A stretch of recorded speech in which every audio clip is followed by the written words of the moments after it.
This book author is Mark Manson, and it's available exclusively in the Indian subcontinent.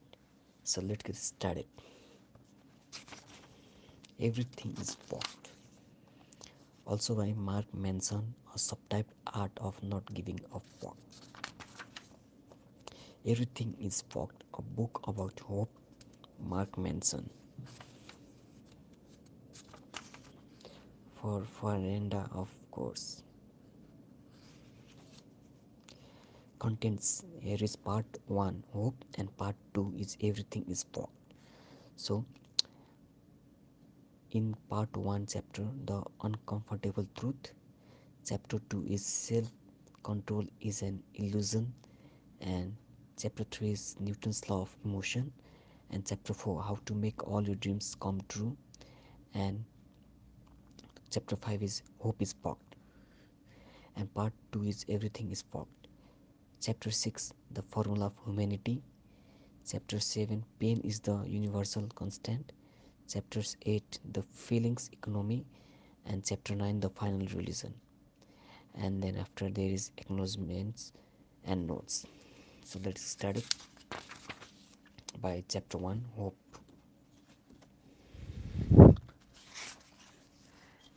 Chapter 1 the uncomfortable truth.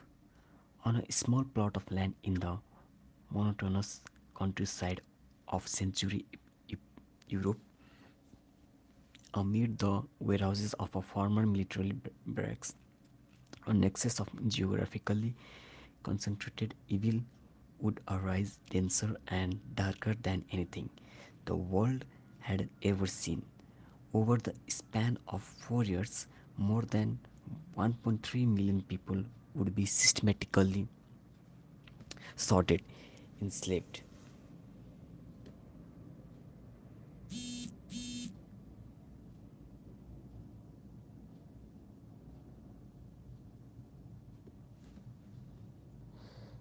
So I am minimizing. So okay, now done. Would be systematically sorted, enslaved, tortured, and murdered here, and it would all happen in an area slightly larger than Central Park in Manhattan, and no one would do anything to stop it, except for one man.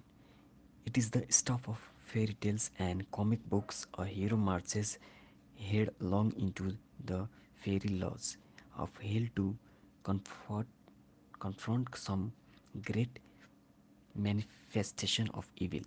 The odds are impossible, the rational is laughable, yet our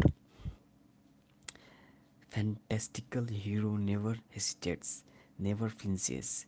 He stands tall and slays the dragon, crosses the demons, invaders, saves the planet, and maybe even a princess or two. And for a brief time, there is hope. But this is not a story of hope. This is a story of everything being completely and utterly fogged. Fogged in proportion and on scales that today, with the comfort of our free Wi-Fi and oversized snaggy blankets, you and I can hardly imagine. We told Pilinki was already a war hero before he decided to sneak into Auschwitz. As a young man, Pilecki had been a decorated officer in the Polish-Soviet War of 1918. He was kicked the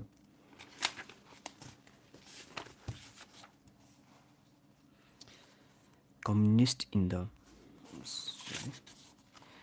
North before most people even knew what a pinko commie bastard was.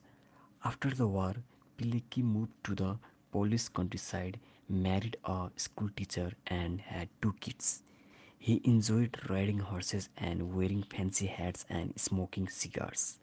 Life was simple and good. Then that whole Hitler thing happened, and before Poland could get both these boots on, the Nazis had already blitzkrieged through half of country. Poland lost its entire territory in a little more than a month. It was it wasn't exactly a fair fight. While the Nazis invaded in the west, the Soviets invaded in the east. It was like being stuck between a rock and hard place. Except the rock was a mega, megalomaniacal murderer trying to conquer the world, and the hard place was rampant. Senseless genocide, I am still not sure which was which. Early on, the Soviets were actually far crueler than the Nazis. They had done this shit before. You know, the whole overthrow a government and enslave a population to your faulty ideology thing. Nazis were still somewhat imperialist versions, which, when you look at pictures of Hitler's moustache, isn't hard to imagine. In those first months of the war, it estimated that he Soviets rounded up over a million Polish citizens and sent them east.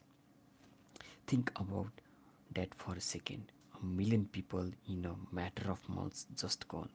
Some didn't stop until they hit the gulags in Siberia. Others were found in mass graves decades later. Many are still unaccounted for to this day. Pilecki fought in those battles against both the Germans and the Soviets.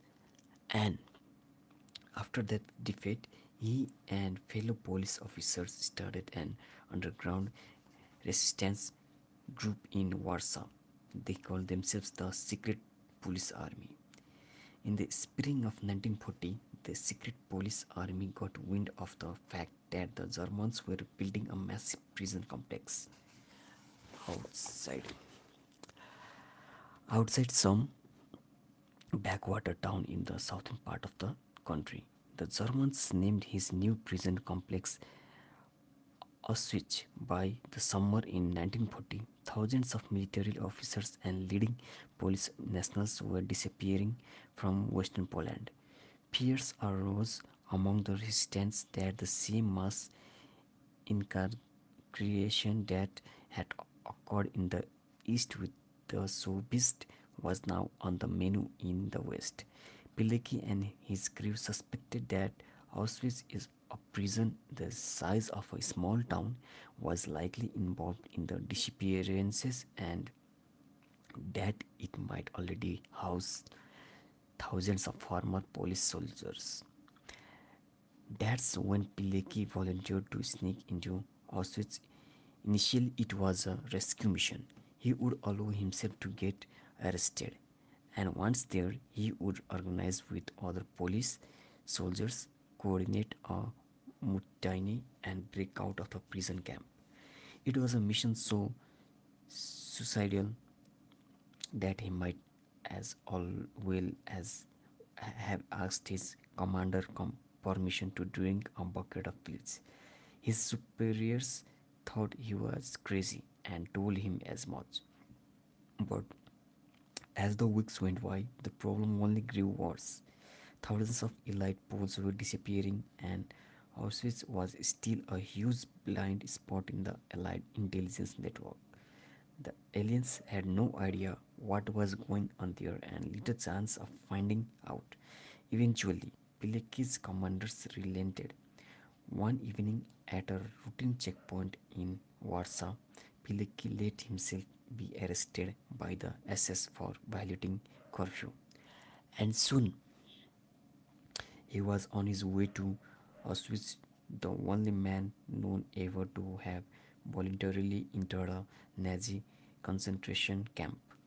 Once he got there, he saw that the reality of Auschwitz was far worse than anything was suspected.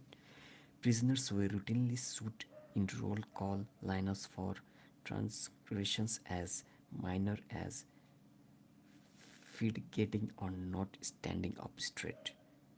The manual labor was grueling and endless. Men were literally worked to death, often performing tasks that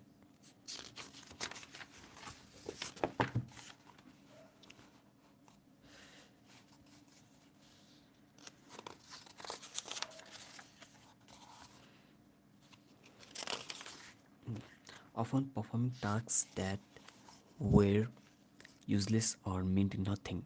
The first month Piliki was there, a full third of the men in his brackets died of exhaustion of pneumonia or were shot. Regardless, by the end of the 1940, Pileki, the comic book superhero motherfucker, had still somehow set up an espionage operation. Oh Pileki, you titan, you champion, flying above the abyss, how did you manage to create an intelligence network by embedding messages in laundry baskets? How did you build your own transistor radio out of spare parts and stolen batteries? MacGyver style, and then successfully transmit plans for an attack on the prison camp to the secret police army in Warsaw? How did you create smuggling rings to bring in food, medicine, and clothing for prisoners, saving countless lives and delivering hope to the remotest desert of the human heart? What did this world to do deserve you? So in this video, I have read till page 6 half, and I will read this further in next video. So keep supporting to this channel, and we can learn and improve our English.